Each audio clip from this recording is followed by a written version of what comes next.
आदरणीय मेरे किसान साथियों, भूमि के अंदर प्राकृतिक कुछ ऐसे सूक्ष्म जीवाणु होते हैं जो वायुमंडल की नाइट्रोजन को भूमि में संग्रहित करते हैं और भूमि के उसे अमोनिया और अमोनिया नाइट्रेट में परिवर्तित करते हैं और भूमि के अंदर जो फास्फोरस है उसको फास्फोरिक एसिड में परिवर्तित करते हैं, जिसे पौधा सुगमता पूर्वक लेता है।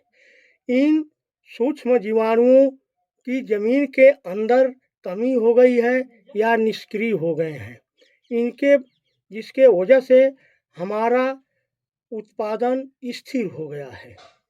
इसलिए इसे इन सूक्ष्म जीवों को जमीन में बढ़ाने का नितांत आवश्यकता हो गई है।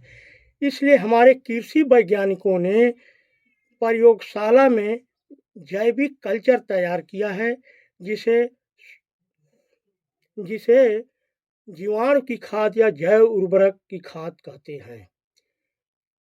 जीवाणु की खाद 3 प्रकार की होती है। पहला नाइट्रोजन संचयक जैव उर्वरक, दूसरा फास्फोरस घोलक जैव उर्वरक, तीसरा जीवांश अपचयक जैव उर्वरक। अब हम पहला बताएंगे नाइट्रोजन संचयक जैव उर्वरक के बारे में। नाइट्रोजन संचयक जैव उर्वरक 5 प्रकार का होता है। इसमें पहला है राइजोबियम कल्चर जैव उर्वरक। राइजोबियम कल्चर जैव उर्वरक केवल दलहनी फसलों में काम करता है। लगभग इस कल्चर के प्रयोग से प्रति हेक्टेयर 30 से 35 किलो नाइट्रोजन की बचत हो जाती है। दूसरा है एजोस्पाइरिलम जैव उर्वरक।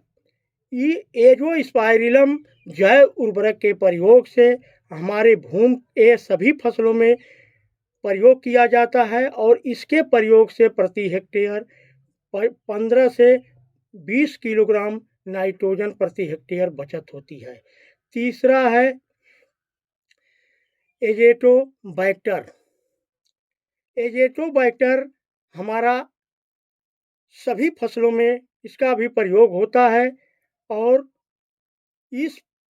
इसको प्रयोग से हमारी 20 से 25 किलोग्राम नाइट्रोजन की बचत होती है। चौथा है नीलहरित शैवाल।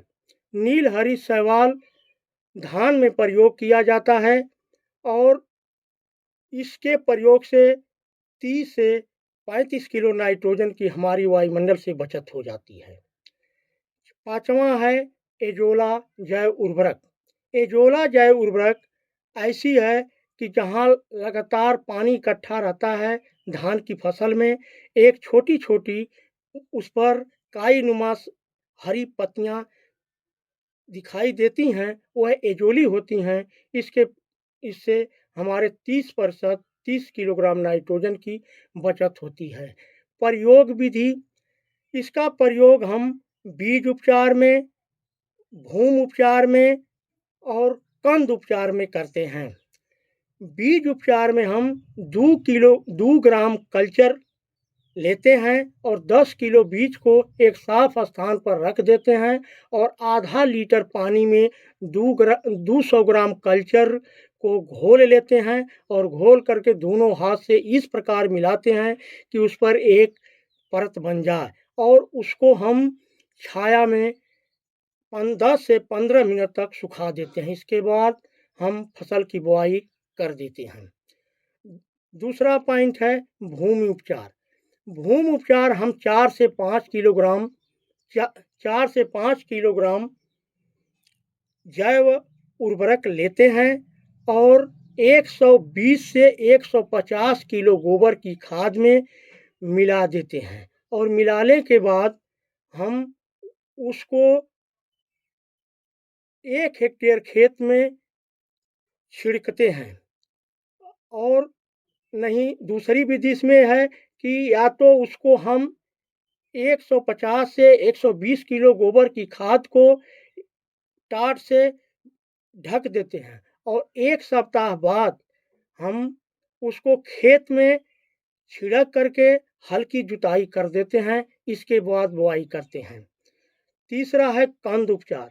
कंद उपचार के लिए 1 से 2 किलोग्राम कल्चर को हम लेते हैं और 50 लीटर पानी में घोल लेते हैं और घोलने के बाद उसमें कंद को 10 मिनट डुबाते हैं और डुबाने के बाद 10 से 15 मिनट छाया में सुखा करके उसकी बुआई कर देते हैं। इस प्रकार हम काफ़ी नाइट्रोजन की बचत कर लेते हैं और इसके साथ साथ हम अपने उत्पादन को बढ़ा सकते हैं। जय किसान जय भारत।